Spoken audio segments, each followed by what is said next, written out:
this is the 34th year of the Price Cutter Charity Championship presented by Dr. Pepper, and my first time actually leading it as the executive director. And my goal is just keep doing what's been done. Let's keep the train on the tracks. Gerald Andrews, of course, established this and kind of built it along with the staff over the years into what it is.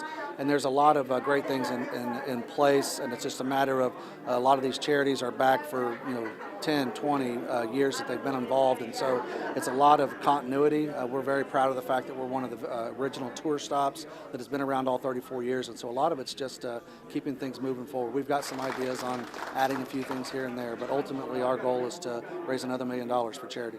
You mentioned $1 million. That seems to be a double theme: $1 million to give to charities, but also $1 million for the purse, which is something huge for the golfers. Correct. And so yeah, we've given away $1 million to the charities 3 times in our history, including the last 2. Last year was a record amount, but also this will be the first year that the professional golfers that are in town will be playing for a $1 million purse, and that's through the efforts of Korn Ferry, the title sponsor of the tour, and the Korn Ferry Tour staff themselves. But they're wanting to establish the Korn Ferry Tour as the number 2 level of golf in the entire world.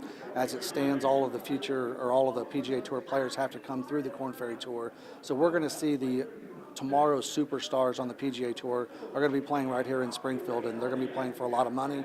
The winner of the tournament will win $180,000, and that's a pretty good payday for just 4 days of work. I was going to say, I remember the first one. I think the purse wasn't $180,000, so more than the purse. Yeah, I believe, if I'm not mistaken, the winner of the first tournament won like $35,000. So it's a big increase. Shows where golf is going as a sport. It's obviously becoming huge.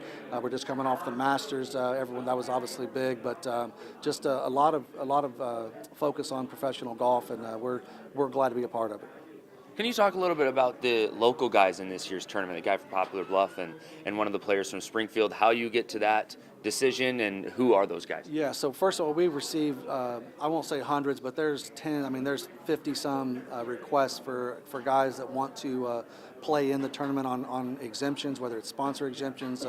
We as a tournament received 2 unrestricted exemptions. That basically means that these exemptions go to players that are don't already have their Korn Ferry Tour card.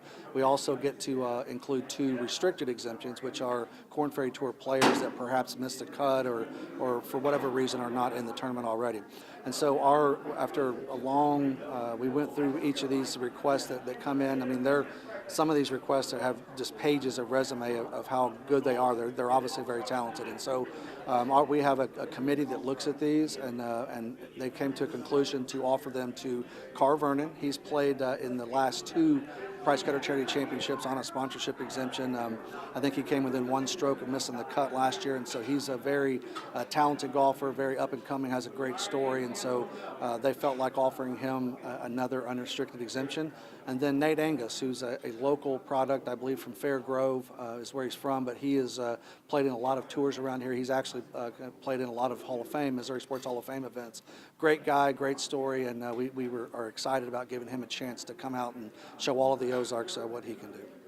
I guess, what do you you talk about the Masters this weekend and a lot of the Korn Ferry guys in that tournament. Yeah. What kind of excites you the most when it comes to the up-and-coming talent of the PGA?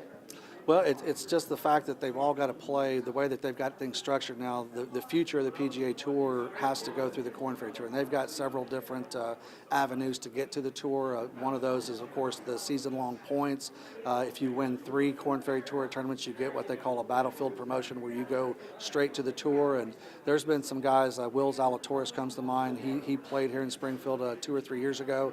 He has nearly won the Masters, nearly won the U.S. Open. He's a up-and-coming superstar.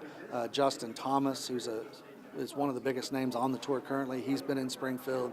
Tony Finau. There's just several PGA superstars that have played here. And so we know that in July we're going to have some guys that are teeing it up here at Highland Springs that are going to be the future of the PGA Tour.